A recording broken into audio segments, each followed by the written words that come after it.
da. Nawr te, eitem arbennig iawn I chi. Dyma eitem sy'n cael ei comisiynu gan Mental Organwg gyda Gwyllt Jones ac Hutchinson. It's okay, don't worry about it. Thank you.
Texas 1893 y gorllewin Gwyllt.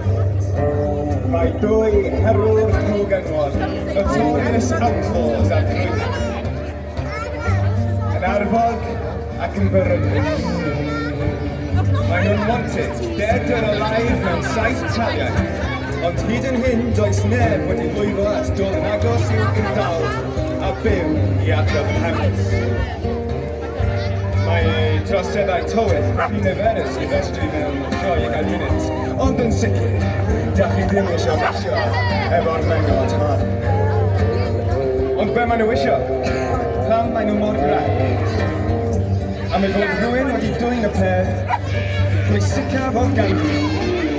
Rhywbeth mwy gwerthfawr nag unrhyw trysor neu tlws, ei annwyl ceffyl, Gwallgof Jones. Na, ti'n y ceffyl yma, ceffyl brown, cwynt ti hon.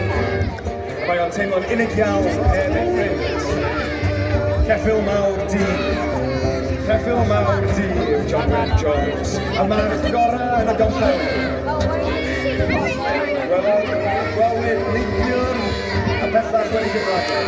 Dwi'n peth yn sicr, ni fydd y outlaws yma yn orffus nes bod y ceffyl wedi ein argan. Dyma merched Gwyllt o Gorllewin Gwallgof. Yn y cyfamser, mewn dref fach o'r enw Knickerbocker, Gwyn County. Merch o'r enw Della Rose wedi diflasu ar ei bywyd tawel ac yn breuddwydio am cyffro ac antig. Ei unig pleser chwarae'r sheikiau mewn band indie gwerin anhysbys o'r enw Hi-Fi Hughes.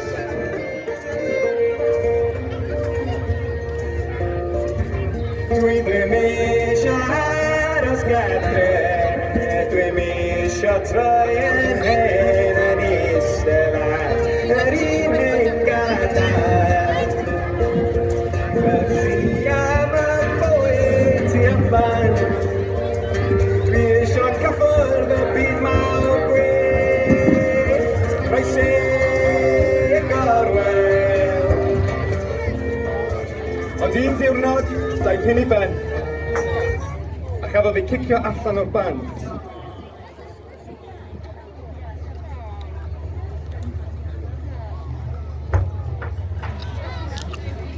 Allan o'r band.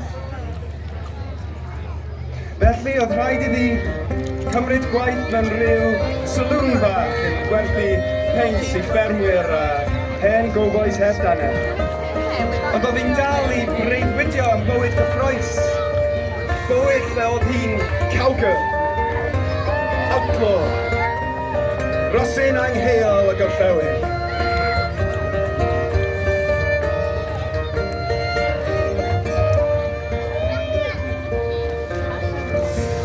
Dwi ddim eisiau aros gasre, dwi'n eisiau treulio dydd yn sgif o ffwg i'r un hen gwagled gan y tŷ gan y se am y cyffros sy'n giro Isio cyffwrdd y pethau'r pen Teimla carlon fy nghalon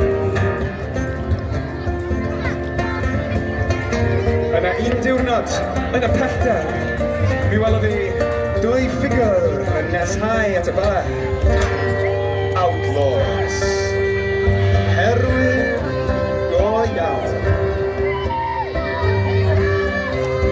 Dyma oedd y peth mwyaf cyffroes oedd erioed wedi digwydd yn ei bywyd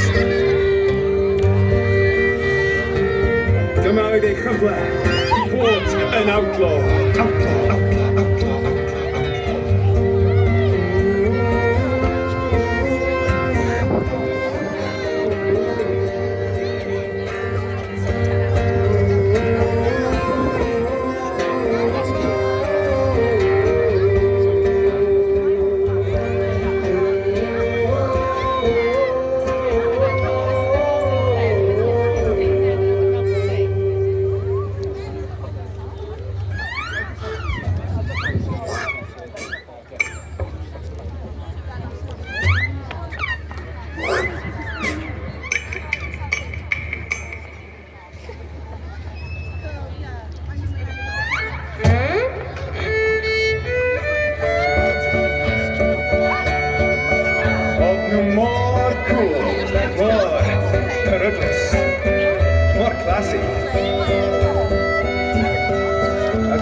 Isio bod yn ffrindiau gyda nhw, mwy na'n unrhyw beth yn y byd.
Dros rhywun ddim yn ffordd am call yn ei ffrindiau.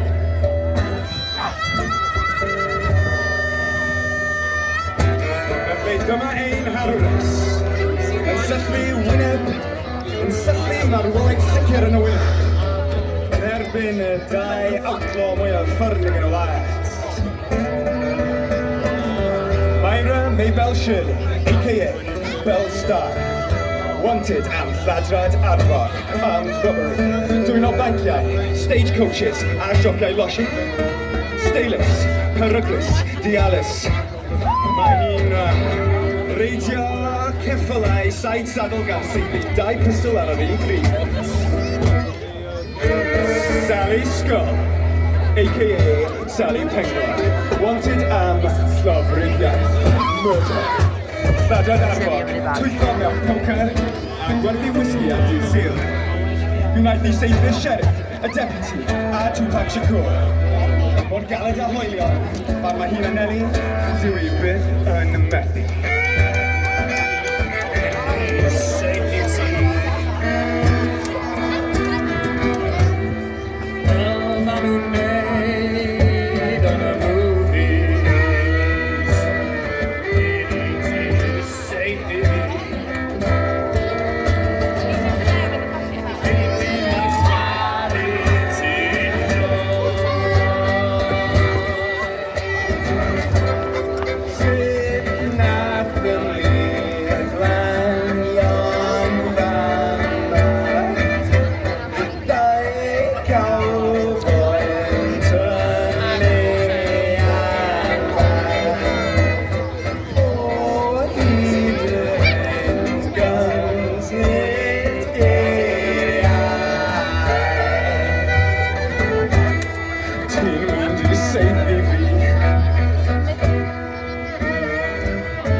Deg.